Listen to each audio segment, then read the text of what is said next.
ہمارے ایک دوست تھے، ان کی بیٹی کی شادی تھی، تو میں کبھی نہیں جاتا ایسے موقعوں پر اس قسم کی جگہ پر، لیکن اس نے میری اتنی منت کی کہ میں شرمندہ ہی ہو گیا۔ میں نے کہا اچھا بھائی میں آ جاؤں گا، اور پھر اس نے مجھے تسلی دلائی کہ وہاں سارا الگ الگ ہے، عورتوں کا انتظام الگ ہے، مردوں کا الگ ہے، PC لاہور میں۔ تو میں نے کوئی 30-32 برس کے بعد اس ہوٹل میں قدم رکھا، ماضی کے دھندلکوں میں جھانکتے کتنی صبحیں کتنی شامیں وہاں گزری ہوئی تھیں غفلت کی۔ تو میں جب وہاں سے نکلنے لگا کھانے کے بعد، تو عورتیں نکل رہی تھیں، اکثر بے پرد تھیں، تو وہاں گیلری میں مجھے کسی نے روک لیا، مجھ سے بات کرنے لگ گیا، میں کھڑا ہو گیا، دائیں بائیں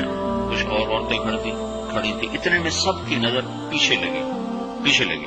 عورتوں کی بھی مردوں کی بھی۔ تو مجھے سمجھ میں نہیں آیا کہ یہ نظریں پیچھے کیوں اٹھ رہی۔ کیا دیکھا، میرے قریب سے ایک خاتون گزری جو سر سے لے کر پاؤں تک مکمل برقعے میں، ہاتھوں پہ بھی دستانے تھے اور پاؤں میں جرابیں تھیں، اور ایک بالکل سادہ سا برقع انہوں نے پہنا ہوا تھا۔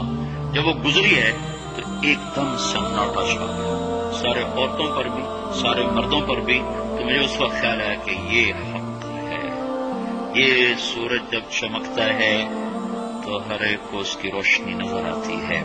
وہ عورت اتنے اعتماد سے گزری، ورنہ ایسے ماحول میں تو جنہوں نے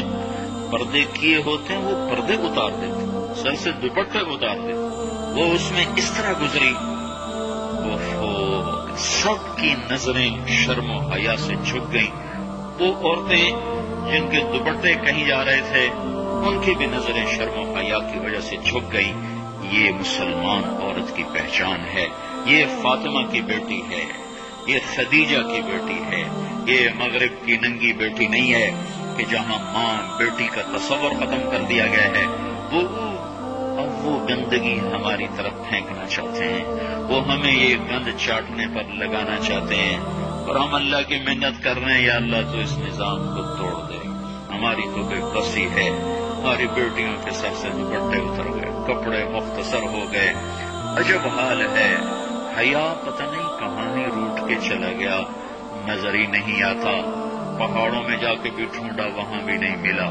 صحراؤں میں گئے، دریاؤں میں گئے، کہیں نہیں ملا۔ کبھی ایک صفت ہوا کرتی تھی، آج پتہ نہیں کہاں سے ملے گی، کس بازار سے ملے گی، وہ منڈیاں ہی بند ہو گئیں۔ جس قوم کی بچیاں ناچ گانے کو اپنا شعار اور شوق بنا لیں، ان کی نسل سے اب خالد بن ولید نہیں پیدا ہو سکتے، ناچنے والے ہی پیدا ہوں گے،